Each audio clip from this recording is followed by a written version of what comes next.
In the world full of delusions, confusion, deception, and ways to get people to not trust or look at the Word of God as the answer to all our questions, you constantly get these scientists slash experts. Experts, if you're new to the channel, is an unknown drip under pressure. Why do I say that? X is an unknown quantity. Spurt is water under pressure. So an expert is an unknown drip under pressure. Now these unknown drips under pressure and these so-called scientists that are rabidly anti-God and anti the Word of God and anti-truth, they come up with more and more stories every day to feed to the masses with big spoons of absolute deception. This is another example. Ancient lost city found at bottom of the Atlantic Ocean holds clues to the origins of life. Now the way they word it for me is awesome. As an author, I like writing stories, very much so. That's called a hook. So, ancient lost city found at the bottom of the Atlantic Ocean. I'm immediately thinking, ooh, Atlantis. This should be fun to read. And I'm in to read your article. Let's see what they found. Were there buildings? Was there stadiums? Were there big streets? What did they find? Did they find guard towers? What did they find in the city? It wasn't a city, people. That was just to get people to read the article.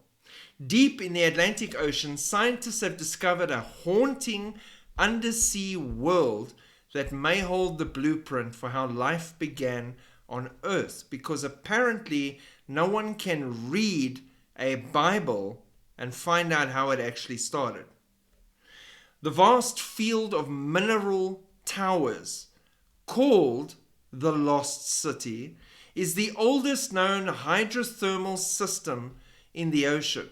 Scientists believe its extreme conditions mirror the early Earth, offering clues to how the first life forms might have emerged.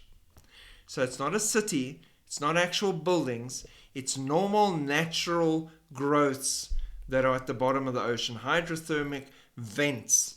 You find them in the deepest oceans, in the bottom of the Marianas Trench, and they give off heat, and there's a whole life and ecosystem built around it because that's how God designed it. That is how awesome He is. Nothing's too extreme for Him. He can do anything. Researchers estimate that the lost city existed for over 120,000 years, making it the longest living hydrothermal vent field ever discovered. Thankfully, there was a little sign on these hydrothermal vents that they found that said 120,000 years. Otherwise, then we'd just be shooting in the dark here, literally, because it's so dark down there. People are so arrogant. In a recent breakthrough, scientists successfully recovered a core sample of mantle rock from the site. The rock is the deep earth source that fuels the vent system. The core sample helped scientists better understand the chemical reactions happening beneath the seafloor. Reactions that produce hydrocarbons in the absence of sunlight or oxygen, serving as food for marine life. These same reactions may have played a role in the origin of life on Earth billions of years ago. The lost city is made up of towering spires of carbonate rock, some nearly 200 feet tall, formed by a unique geological reaction called serpentinization. Serpentinization? Serpent. Snake? Okay, that's just me. Where seawater interacts with mantle rock deep below the sea floor. These reactions release methane and hydrogen gas, which fuel microbial life that survives without sunlight or oxygen, something rarely seen on Earth. Well, except for in their brains, where there seems to be no light or oxygen as well. But again, just me. The site is located 9 miles west of the Mid-Atlantic Ridge axis, just south of the Azores Islands. Its isolated position means it has remained undisturbed by human activity for thousands of years, preserving an ecosystem that offers a window into Earth's earliest conditions. Each hydrothermal vent, nicknamed IMAX, Poseidon, right, because false gods is their thing, Poseidon, seeps, really original, seeps, and nature emits warm alkaline fluids. These create the stable environment for life in the most extreme corners of the planet.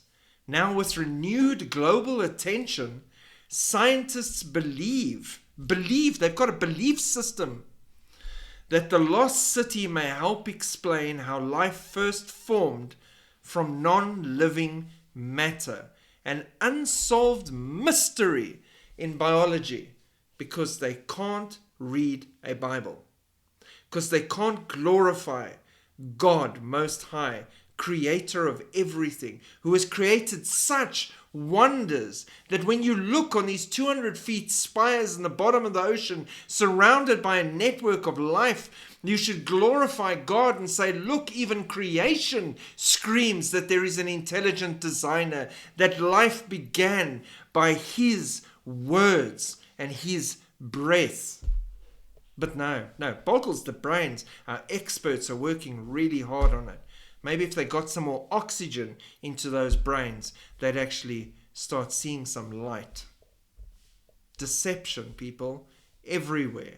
The enemy is really busy. Shalom.